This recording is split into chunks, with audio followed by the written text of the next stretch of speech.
नमस्कार दोस्तों, बिहार के 40 सीटों पे जो है कौन जीता कौन हारा, किस पार्टी को कितनी सीटें मिली। जैसे कि आपको पता है बिहार में लोकसभा की 40 सीटें हैं और 40 सीट के बारे में बात करेंगे। पप्पू यादव जी के बारे में बात करेंगे, कन्हैया कुमार के बारे में बात करें जो दिल्ली से जो चुनाव लड़ रहे थे, उनको कितने वोट मिले हैं। जो है पवन सिंह जो सबसे बड़ा जो है एक तरीके से कहा जा रहा था कि काराकट से, उनको कितने वोट मिले हैं, वहां से कौन चुनाव जीता है और आने वाले दिनों में क्या होने वाला है, सीमांत से क्या हुआ, पूरी जानकारी आपको इस वीडियो में मिलेगी। एक एक करके हम जिला वाइज देखेंगे किस जिले से जो है कौन से कैंडिडेट जीते हुए हैं, पूरी जानकारी आपको इस वीडियो में देने वाले हैं। आइए वीडियो को स्टार्ट कर लेते हैं, लेकिन उसके पहले आपसे रिक्वेस्ट करेंगे चैनल को आप सब्सक्राइब जरूर कर लीजिएगा। देखिए सबसे पहले हम ले चलते हैं आपको जो है चुनाव आयोग का जो वेबसाइट है, मेन वेबसाइट है, यहीं से आपको सारी चीज़ें आपको बताएंगे एक एक करके जिला वाइज हम आपको बताने वाले हैं। तो हम लोग जो है भारत निर्वाचन आयोग इलेक्शन कमीशन ऑफ इंडिया के मुख्य पेज पे आ चुके हैं। यहीं से आपको हम बिहार के 40 सीट के बारे में बताने वाले हैं। सबसे पहला हम जो है सीट सेलेक्ट कर रहे हैं। यहाँ पे आप नीचे आएंगे तो आपको बता देते हैं जो सबसे पहला सीट है हमारा अररिया से शुरू करेंगे। अररिया, आरा, औरंगाबाद होते हुए बांका, सारी जो है जिलावार आपको बताएंगे। अररिया में हम देखते हैं कौन से कैंडिडेट के जीत हुआ है। यहाँ पर नीचे आएंगे तो देखेंगे प्रदीप कुमार सिंह जो है भारतीय जनता पार्टी के हैं, जो 20,094 जो है मतों से ये चुनाव जीत चुके हैं, प्रदीप कुमार सिंह। वहीं शहनवाज जो आरजेडी के थे, जिन्होंने जो है 20,094 मतों से जो है चुनाव ये हार चुके हैं। अब हम जो है अगले क्षेत्र की तरफ बढ़ते हैं। अररिया के बाद से यहाँ पे एक बार हम बैक होके हैं और अररिया के बाद से देखिए सबसे पहले हम चलते आरा के बाद करते हैं। आरा में आप यहाँ पे देखेंगे, आरा में जो है सुदामा प्रसाद, यहाँ पे देखेंगे सुदामा प्रसाद जो है 55,400 मतों से आगे हैं। यानी कुल मिलाकर आप ये समझिए चुनाव जीत चुके हैं। सुदामा प्रसाद जो भारतीय कम्युनिस्ट पार्टी, या जिसे हम बिहार में भाकपा माले कहते हैं, ये लोग जो है चुनाव जीत चुके हैं। यहाँ से आप देख सकते हैं। और जो कौन हारा है यहाँ से RK सिंह, भारतीय जनता पार्टी के जो RK सिंह हैं, ये चुनाव हार चुके हैं। अभी अपडेट नहीं हुआ, थोड़ी देर में अपडेट हो जाएगा, लेकिन ये चुनाव हार चुके हैं। RK सिंह और सुदामा प्रसाद जो है चुनाव जीत चुके हैं। आगे हम अगले सीट की तरफ बढ़ते हैं। अगला जो सीट है आरा के बाद से, यहाँ पे आप देख सकते हैं, आरा के बाद से आप देखिए जो औरंगाबाद के बारे में बात करते हैं। औरंगाबाद में आप देखेंगे सबसे नीचे आएंगे तो यहाँ पे देखिए अभय कुमार सिन्हा जो है राष्ट्रीय जनता दल जो है यहाँ पे 80,981 मतों से आगे ये चुनाव जीत चुके हैं। अभय कुमार सिन्हा थोड़ी देर में अपडेट हो जाएगा। और हारा कौन है? सुशील कुमार सिंह जो भारतीय जनता पार्टी के हैं। यहाँ आप देख सकते हैं दो लोग हो गए। ये जो है आपको औरंगाबाद का है। अब हम अगले क्षेत्र की तरफ बढ़ते हैं। अगला हमारा क्षेत्र है जो है औरंगाबाद के बाद से यहाँ पे देखिए और बांका का आप देखेंगे तो बांका में जो है कौन जीता है? गिरिधारी यादव जो जदयू के हैं। गिरिधारी यादव चुनाव जीत चुके हैं, जो 1,03,844 मतों से चुनाव जीत चुके हैं गिरिधारी यादव। और कौन हारा है यहाँ पे? जो आरजेडी के जो है जयप्रकाश नारायण यादव चुनाव हार चुके हैं। यहाँ पे देख सकते हैं जो राष्ट्रीय जनता दल। थोड़ी देर में अपडेट हो जाएगा ये भी। अब हम आगे बढ़ते हैं, अगले जो है लोकसभा क्षेत्र की तरफ बढ़ते हैं। बांका के बाद से जो है बेगूसराय बहुत ही अच्छी सीट मानी जा रही थी, हॉट सीट मानी जा रही तरीके से। इसके गिरिराज सिंह, भारतीय जनता पार्टी के गिरिराज सिंह जो है 81,000 से ज़्यादा मतों से चुनाव जीत चुके हैं। और वहीं जो हम बात करें भारतीय communist party of India CPI, जिसका अवधेश कुमार है, इन्होंने अच्छी फाइट दी है, लेकिन ये चुनाव हार चुके हैं। 5,67,851 वोट लाने के बाद भी ये हार चुके हैं। और गिरिराज सिंह को जो है 6,49,000 से ज़्यादा सीटें आई हुई है। अब हम अगले सीट की तरफ बढ़ते हैं। जो है बेगूसराय के बाद जो अगला सीट है हमारा, बेगूसराय के बाद भागलपुर की बात कर लेते हैं।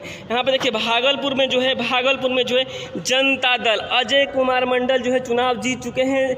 जो है जदयू के कैंडिडेट हैं अजय कुमार मंडल, जिनको 5 लाख से ज़्यादा वोट मिला है। और वहीं हम बात करेंगे अजीत शर्मा जो है कांग्रेस पार्टी के हैं, ये चुनाव हार चुके हैं। जो है अजीत शर्मा जो है कांग्रेस के चुनाव हार चुके हैं। अब हम अगले सीट की तरफ बढ़ते हैं। अगला जो हमारा सीट है वहाँ पे देखिए भागलपुर के बाद बक्सर की तरफ बढ़ते हैं। बक्सर की हम बात करें तो बक्सर में जो है क्या हुआ है? सुधाकर सिंह जो आरजेडी के कैंडिडेट हैं, जिन्होंने 4 लाख से ज़्यादा वोट लेकर आए हैं और ये चुनाव जीत चुके हैं। बक्सर के हैं जो सुधाकर सिंह। और वहीं हम बात करें मिथिलेश तिवारी का, तो ये चुनाव हार चुके हैं। मिथिलेश तिवारी जो है चुनाव हार चुके हैं। हम अगले ज़िले के बारे में बात करते हैं। यहाँ पे बक्सर का आपने देख लिया। बक्सर के बाद से हम चलते हैं, अगला ज़िला हमारा है बक्सर के बाद से देखिए दरभंगा की बात कर लेते हैं। दरभंगा में आप देखेंगे गोपाल जी ठाकुर जो है चुनाव जीत चुके हैं। 5,66,630 मत लाकर भारतीय जनता पार्टी के गोपाल जी ठाकुर। और हारा कौन है यहाँ पे? ललित कुमार यादव जो आरजेडी के हैं। इन्होंने भी अच्छी फाइट दी है, 3,88,000 वोट लेकर आए, लेकिन ये चुनाव हार चुके हैं। ये रहा जो है दरभंगा का। अब हम अगले जो है लोकसभा क्षेत्र के बारे में बात करते हैं। दरभंगा के बाद से जो यहाँ पे गया भी जो है बहुत ही अच्छी सीट मानी जा रही थी गया। यहाँ पे देखिए जीतन राम मांझी जो 4,94,000 जो है मत लेके आए हैं और ये चुनाव जीत चुके हैं। और हारा कौन है? कुमार सर्वजीत जो 3,93,000 लेके आए, लगभग 1 लाख वोटों से जो है कुमार सर्वजीत चुनाव हार चुके हैं। अब हम अगले जो है क्षेत्र की तरफ बढ़ते हैं। गया के बाद से आपको जल्दी सारे जो है 40 सीट के बारे में बताते हैं। गोपालगंज के बारे में, गोपालगंज में आप देखेंगे तो गोपालगंज में जो है डॉक्टर आलोक कुमार सुमन जो है जदयू के हैं, जनता दल यूनाइटेड के हैं, जो चुनाव में जो है 5,10,000 वोट लेके आए हैं और ये चुनाव जीत चुके हैं। वहीं विकासशील इंसाफ पार्टी जो 3,83,000 वोट लेके आए हैं और जो है ये चुनाव हार चुके हैं। तो यहाँ पे भी देखेंगे आप जदयू जो है डॉक्टर आलोक कुमार सुमन जो है गोपालगंज से चुनाव जीत चुके हैं। अब हम अगले जो है निर्वाचन क्षेत्र के बारे में बात करते हैं। गोपालगंज के बाद से यहाँ पे आप देखेंगे गोपालगंज के बाद से जो हाजीपुर जो जहाँ पे आप देखेंगे चिराग पासवान जहाँ से खड़े थे, ये जो है 6,15,000 वोट लेके आए थे और ये चुनाव जीत चुके हैं। थोड़ा सा वोट और बढ़ सकता है, लेकिन ये चुनाव जीत चुके हैं। चिराग पासवान जो है लोक जनशक्ति पार्टी रामविलास के हैं, ये जो है चुनाव जीत चुके हैं। हारा कौन है? शिवचंद्र राम जो है 4,44,000 वोट ला के भी हार चुके हैं। शिवचंद्र राम जो आरजेडी के हैं। अगला हमारा जो है ये हाजीपुर के बाद जो अगला हमारा क्षेत्र है, हाजीपुर के बाद आप देखेंगे जहानाबाद के बारे में बात कर लेते हैं हम लोग। जहानाबाद में देखेंगे सुरेंद्र प्रसाद यादव जो आरजेडी के हैं, ये चुनाव जीत चुके हैं, जिनको 4,27,000 से ज़्यादा वोट मिल चुका है और ये चुनाव जीत चुके हैं। हारा कौन है? यहाँ पे देख सकते हैं जो है जदयू के जो है चंद्रेश्वर प्रसाद जो है चुनाव हार चुके हैं। हम आगे बात करते हैं अगले जो है लोकसभा क्षेत्र के बारे में। यहाँ पे देखिए अगला जो हमारा लोकसभा क्षेत्र है जहानाबाद के बाद जमुई की हम बात करें। यहाँ पे देख सकते हैं जमुई में जो है अरुण भारती लोक जनशक्ति पार्टी रामविलास यानी जो चिराग पासवान की पार्टी है, उनके पार्टी के हैं। ये 5 लाख से अधिक वोट लेकर ये चुनाव जीत चुके हैं। वहीं अर्चना कुमारी 4 लाख के आसपास वोट लेके आई है और ये हार चुकी है। यहाँ पे आप देख सकते हैं। अगला जो है हमारा सीट है उस सीट को भी बता देते हैं। जो है जमुई के बाद से कौन सा सीट आता है? झंझारपुर की बात करें तो यहाँ पे भी आप देख सकते हैं रामप्रीत मंडल जदयू के जो है चुनाव जीत चुके हैं, जो 5 लाख से ज़्यादा वोट ला करके। वहीं जो है सुमन कुमार महासेठ जो है विकासशील इंसाफ पार्टी जो है चुनाव हार चुकी है, जिसे हम वीआईपी पार्टी भी कहते हैं। मुकेश सहनी की जो पार्टी है विकासशील इंसाफ पार्टी, वो चुनाव हार चुकी है और रामप्रीत मंडल जदयू के चुनाव जीत चुके हैं। अब हम आगे बढ़ते हैं, अगले क्षेत्र की तरफ बढ़ते हैं। यहाँ देखिए झंझारपुर के बाद काराकाट जो है सबसे ज़्यादा जो है बिहार में किसी सीट की चर्चा हो रही थी तो काराकाट की हो रही थी, जहाँ पे आप देखेंगे बहुत बड़े दिग्गज थे, राजा राम सिंह और जो है पवन सिंह और जो है उपेंद्र कुशवाहा, 3 लोग थे। जिसमें पवन सिंह की हम बात करें तो ये 2,63,000 अब तक वोट लेके आ चुके हैं और लगभग 1 लाख वोटों से जो है ये अभी पीछे हैं। यानी जो है यहाँ पे देखेंगे और तीसरे नंबर पे उपेंद्र कुशवाहा जी हैं, जो राष्ट्रीय लोक मोर्चा के जो है संयोजक हैं, अध्यक्ष हैं, जो भी हैं यही हैं उपेंद्र कुशवाहा जी, और ये चुनाव हार चुके हैं। और इसके अलावा हम बात करें पवन सिंह के बारे में तो ये भी चुनाव हार चुके हैं। और यहाँ से जीता कौन है? यहीं भाकपा माले, जिसे communist party of India ML कहा जाता है, CPI एमएल, राजा राम सिंह जो है चुनाव यहाँ से जीत चुके हैं। ये एक बड़ी खबर है। ये जो है पवन सिंह जिसे कहा जा रहा था, पवन सिंह जिसे पावर स्टार भी कहा जाता है, ऐसा लग रहा था कि चुनाव जीत सकते हैं, लेकिन ऐसा होता नजर नहीं आया और ये चुनाव हार चुके हैं पवन सिंह। अब हम अगले सीट की तरफ बढ़ते हैं। आरा के बाद से हम जो पप्पू यादव के बारे में भी बात करेंगे। आरा के बाद से जो है औरंगाबाद के ऊपर बात कर लेते हैं। औरंगाबाद देखिएगा, औरंगाबाद जो है, औरंगाबाद में यहाँ पे देखेंगे अभय कुमार सिन्हा जो आरजेडी के आगे चल रहे हैं और यही जो चुनाव जीत चुके हैं अभय कुमार सिन्हा आरजेडी के। हारा कौन है? सुशील कुमार सिंह जो है भारतीय जनता पार्टी के हैं, जो 3,84,000 वोट लाके भी हार चुके हैं, जो सुशील कुमार सिंह भारतीय जनता पार्टी के। औरंगाबाद के बाद हम चलते हैं जो है, यहाँ पे आप देख सकते हैं औरंगाबाद के बाद से जो है काराकाट हो चुका है कटिहार। कटिहार की हम बात करें तो कटिहार में जो है यहाँ पे देख सकते हैं, कटिहार में जो है तारिक अनवर जो है इंडियन नेशनल कांग्रेस के जो है चुनाव जीत चुके हैं, यहाँ पे 5,67,000 वोट ला करके। वहीं जो है दुलारचंद गोस्वामी जेडीयू के बहुत अच्छी फाइट दी, इन्होंने 5,17,000 वोट लेके आए हैं। ये हम बात कर रहे हैं कटिहार की। कटिहार में जो है कांग्रेस चुनाव जीत चुकी है, जिनके तारिक अनवर हैं। आगे हम बढ़ते हैं अगले सीट की तरफ। जो कटिहार के बाद से हम बात करते हैं खगड़िया की हम बात करते हैं। खगड़िया में यहाँ पे आप देखेंगे राजेश वर्मा लोक जनशक्ति पार्टी रामविलास, यानी ये चुनाव जीत चुके हैं, जिनको 4,55,000 से ज़्यादा वोट आई है। हारे कौन है? जो है CPM के जो हैं संजय कुमार, ये चुनाव हार चुके हैं। यहाँ पे ये भी अच्छी फाइट, इन्होंने 3 लाख वोट लेकर आए, लेकिन ये चुनाव हार चुके हैं। राजेश वर्मा जो है चुनाव जीत चुके हैं। यहाँ पे एक ही सीट की बात कर रही थे तो आप देख सकते हैं यहाँ पे खगड़िया की बात हो रही थी, जहाँ के राजेश वर्मा जो है चुनाव जीत चुके हैं, जो है चिराग पासवान की पार्टी के हैं। हम अगले सीट की तरफ बढ़ते हैं, जो है खगड़िया के बाद से हम बात करेंगे अब यहाँ पे।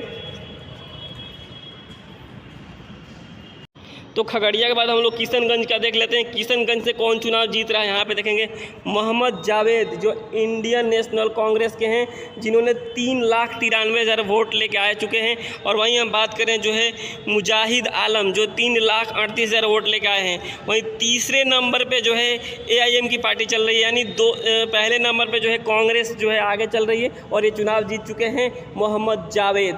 यानी बहुत ही अच्छी फाइट हुई थी, यहाँ पे त्रिकोणीय मुकाबला था। तो ये रहा। तो आगे हम बात करते हैं अब अगले जो है सीट के बारे में, जो है किशनगंज के बाद हम बात कर लेते हैं आपको अगले चुनाव क्षेत्र के बारे में। जो है किशनगंज के बाद आप देखेंगे मधेपुरा में भी बहुत ही अच्छी फाइट थी। यहाँ पे दिनेश चंद यादव जो जदयू के हैं वो चुनाव जीत चुके हैं 6,40,000 वोट ला करके। वहीं आरजेडी के 4,66,000 वोट लेकर आए हैं और ये चुनाव हार चुके हैं। यहाँ पे आप देख सकते हैं मधेपुरा की बात कर रहे हैं। मधेपुरा के बाद से हम बात कर लेते हैं अगले चुनाव क्षेत्र के बारे में। जो है यहाँ पे आप देखिए मधेपुरा के बाद से जो है मधुबनी की हम बात करते हैं। मधुबनी में जो यहाँ पे देख सकते हैं अशोक कुमार यादव जो भारतीय जनता पार्टी के हैं चुनाव जीत चुके हैं। मोहम्मद अली अशरफ फातिमी जो आरजेडी के हैं ये चुनाव हार चुके हैं। अब हम अगले क्षेत्र की बात करते हैं। मधुबनी के बाद से जो है पूर्णिया के भी बात कर लेते हैं, जहाँ से पप्पू यादव जहाँ से चुनाव लड़ रहे थे। यहाँ पर देखिए मधुबनी के पहले बाद महाराजगंज के बारे में बात कर लेते हैं। महाराजगंज में जो है आपको पता है जनार्दन सिंह सिग्रीवाल ये चुनाव जीत चुके हैं। वहीं आकाश कुमार सिंह जो कांग्रेस से खड़े थे ये चुनाव हार चुके हैं। यहाँ देखिए भारतीय जनता पार्टी जनार्दन सिंह सिग्रीवाल ये चुनाव जीत चुके हैं 5,28,701 वोट ला करके। यहाँ पे देखिए महाराजगंज के बाद हम बात कर लेते हैं अगले निर्वाचन क्षेत्र के बारे में। तो देखेंगे आप मुंगेर की बात करेंगे तो मुंगेर में भी आप यहाँ पे देखेंगे जो है राजीव रंजन उर्फ ललन सिंह जहाँ पे बहुत ही अच्छी फाइट कही जा रही थी। ये 5,47,000 वोट लेकर आए हैं और ये चुनाव जीत चुके हैं। वहीं हम बात करें यहाँ पे कुमारी अनीता जो बीच चुनाव में इनकी शादी हुई थी, कुमारी अनीता जो आरजेडी से चुनाव लड़ रही थी, जो 4,67,000 वोट लेके आई है। लेकिन बहुत ही अच्छी इन्होंने फाइट दी है, लेकिन ये चुनाव नहीं जीत पाए हैं और जो है ललन सिंह यहाँ से चुनाव जीत चुके हैं। तो हम आगे बात कर लेते हैं जो है मुंगेर के बाद जो है सबसे बड़ा निर्वाचन क्षेत्र आ जाता है एक और मुंगेर के बाद से देखेंगे आप सुपौल की बात कर लेते हैं। तो यहाँ पे सुपौल देखेंगे दिलेश्वर जो है कमैद जो जदयू के जो है चुनाव जीत चुके हैं 5,95,000 वोट ला करके। वहीं आरजेडी के चंद्रहास चौपाल जो है 4,25,000 वोट ला के जो है चुनाव हार चुके हैं। हम अब अगले जो है बात कर लेते हैं सुपौल के बाद से।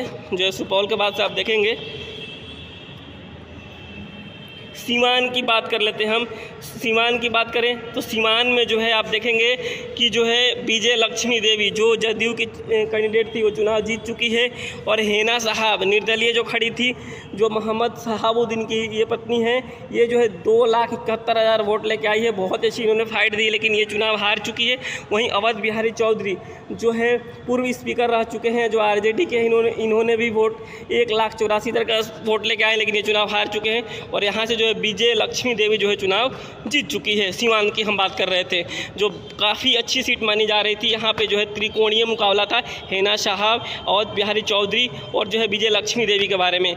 और जो यहाँ से जो है विजय लक्ष्मी देवी ने अपना जो है जीत का पताका लहरा दिया है और जदयू से जो है चुनाव जीत चुकी है, क्योंकि यहाँ से पहले ये जदयू के खाते में जो ये सीट थी, कविता सिंह यहाँ से जो है पहले जो है सांसद थी, उनका टिकट काट करके जो है यहाँ से विजय लक्ष्मी देवी को टिकट दिया गया था और ये भी यहाँ से चुनाव जीतते नज़र आ रही है और चुनाव जीत चुकी है। अब सीवान के बाद हम आगे बात कर लेते हैं अगले निर्वाचन क्षेत्र के बारे में। यहाँ पे देखिए सीवान, तो सीवान के बाद आप देखेंगे यहाँ पे हम बात कर लेते हैं पूर्णिया की बात कर लेते हैं। पूर्णिया की हम बात करेंगे, उसके पहले जो है सुपौल हो गया, सीवान, सीतामढ़ी की बात कर लेते हैं। सीतामढ़ी की बात करेंगे तो सीतामढ़ी में आप देखेंगे यहाँ पे जो है देवेश चंद्र ठाकुर जो जदयू के थे, जो 5,11,000 वोट लेके चुनाव जीत चुके हैं। वहीं अर्जुन राय जो है 4,59,000 वोट लाके चुनाव हार चुके हैं। हम बात कर रहे थे जो है सीतामढ़ी की। अब अगला हमारा लोकसभा क्षेत्र है, उस चीज़ के बारे में भी बात कर लेते हैं। जो अगला लोकसभा क्षेत्र है, यहाँ देखिए नालंदा एक बहुत ही अच्छी सीट मानी जा रही थी, जहाँ से यहाँ पे कौशलेंद्र कुमार जो है जदयू के थे और वहीं डॉक्टर संदीप सौरव जो भाकपा माले यानी जिसे भारतीय communist party of India CPIML कहा जाता है, इन्होंने भी अच्छी फाइट दी है और 3,32,000 वोट लेकर आए हैं। वहीं कौशलेंद्र कुमार ने जो है 4,77,000 वोट लेकर आए और ये चुनाव जीत चुके हैं। यहाँ से जो है संदीप सौरव चुनाव हार चुके हैं, डॉक्टर संदीप सौरव। अब हम आगे बात कर लेते हैं, जो अगला हमारा निर्वाचन क्षेत्र है पूर्णिया के ऊपर बात कर लेते हैं। यहाँ देखेंगे पूर्णिया से जो है कौन चुनाव जीत चुका है, तो पूर्णिया से जो है आप देखेंगे राजेश रंजन उर्फ पप्पू यादव यहाँ से चुनाव जीत चुके हैं 5,20,000 से ज़्यादा वोट ला करके। वहीं जो हम बात करेंगे संतोष कुमार जो है जेडीयू के जो है चुनाव हार चुके हैं। और वहीं आरजेडी के बीमा भारती भी यहाँ से थी और ये भी चुनाव हार चुकी है। यानी यहाँ से निर्दलीय राजेश रंजन उर्फ पप्पू यादव ने अपना जीत का पताका लहरा दिया है और यहाँ से ये चुनाव जीत चुके हैं पूर्णिया से। अब हम अगले सीट की तरफ बढ़ते हैं। अगला जो हमारा सीट होगा यहाँ पे वाल्मीकि नगर के बारे में भी बात कर लेते हैं। यहाँ देखिए सुनील कुमार सिंह जो जदयू के हैं वो चुनाव जीत चुके हैं। वहीं दीपक कुमार यादव जो है आरजेडी के यहाँ से चुनाव हार चुके हैं। यानी यहाँ पे लगभग हम लोगों ने बहुत सारे सीटें कवर कर ली है। जो भी बचा हुआ है उसको भी देख लेते हैं। वैशाली से बात कर लेते हैं, तो वैशाली का भी आप देखेंगे यहाँ से बीड़ा देवी जो है लोक जनशक्ति पार्टी रामविलास की जो चिराग पासवान की पार्टी यहाँ से चुनाव जीत चुकी है 5,66,000 वोट ला करके। वहीं विजय कुमार शुक्ला जो आरजेडी से थे, शुक्ला जी वो हार चुके हैं चुनाव 4,76,000 वोट ला करके। इन्होंने फाइट अच्छी दी है लेकिन ये चुनाव हार चुके हैं। अब हम आगे बात कर लेते हैं अगले लोकसभा क्षेत्र के बारे में। उजियारपुर के बारे में बात कर लेते हैं। उजियारपुर से हम बात करेंगे तो यहाँ से नित्यानंद राय जो भारतीय जनता पार्टी के हैं वो चुनाव जीत चुके हैं 5,15,000 वोट ला करके। वहीं आलोक कुमार मेहता आरजेडी के जो है चुनाव हार चुके हैं 4,54,000 वोट ला करके। अब हम अगले जो है निर्वाचन क्षेत्र के बारे में बात कर लेते हैं। सुपौल, सीवान, सीतामढ़ी, शिवहर, सासाराम, सारण के बारे में हम देख लेते हैं एक बार। सारण का क्या स्थिति रहा है। सारण में हम देखेंगे यहाँ पे राजीव प्रताप रूडी जो है चुनाव यहाँ से जीत चुके हैं 12,000 वोटों से। और वहीं रोहिणी आचार्य आरजेडी की जो है ये चुनाव हार चुकी है। अभी वैसे काउंटिंग ऑन द वे है, प्रोसेस में है, लेकिन संभवतः ये जो है रोहिणी आचार्य के खाते में ये सीट जाती नज़र नहीं दिख रही है क्योंकि ये पीछे चल रही है। ये रहा पूरा जो है लोकसभा क्षेत्र। अगर कोई छूट गया होगा तो आप हमें कमेंट करके बता सकते हैं, मैं उसके बारे में पूरे डिटेल्स आपको बता दूंगा। पटना साहिब देख लेते हैं एक बार। पाटलिपुत्रा देख लेते हैं। पाटलिपुत्रा से जो है यहाँ पे मीसा भारती जो चुनाव लड़ रही थी 4,73,400 जो है 78 वोट लाई है। वहीं 4,11,000 वोट ला के राम कृपाल यादव पीछे चल रहे हैं भारतीय जनता पार्टी के और मीसा भारती बहुत ही आगे चल रही है। तो ये रहा कुल मिलाकर के जो है बिहार में लोकसभा का क्षेत्र। और वहीं हम बात कर लेते हैं एक बार कन्हैया कुमार के बारे में भी। तो आप सभी को पता होगा कन्हैया कुमार नॉर्थ ईस्ट दिल्ली से चुनाव लड़ रहे थे, जिनके अपोजिट मनोज तिवारी थे, जिनको 8,21,000 वोट मिला है। वहीं जो है कन्हैया कुमार को 6,84,000 वोट मिला है और कन्हैया कुमार चुनाव हार चुके हैं और भारतीय जनता पार्टी के जो है मनोज तिवारी जो है चुनाव जीत चुके हैं। यानी कुल मिलाकर यही अपडेट है कि जो है कन्हैया कुमार इस बार भी चुनाव हारते नज़र आ रहे हैं, लेकिन उन्होंने बहुत ही अच्छी फाइट दी है, 6,84,000 वोट लेके आए थे। पूरा अपडेट यही है। बाकी कोई अगर लोकसभा के बारे में जानकारी चाहते हैं तो आप हमें कमेंट करके बताएंगे, मैं उनके बारे में पूरी जानकारी आपको कमेंट में बता दूंगा। तो अगर आपको वीडियो अच्छी लगी होगी तो आप हमारे चैनल को सब्सक्राइब जरूर कर लीजिएगा।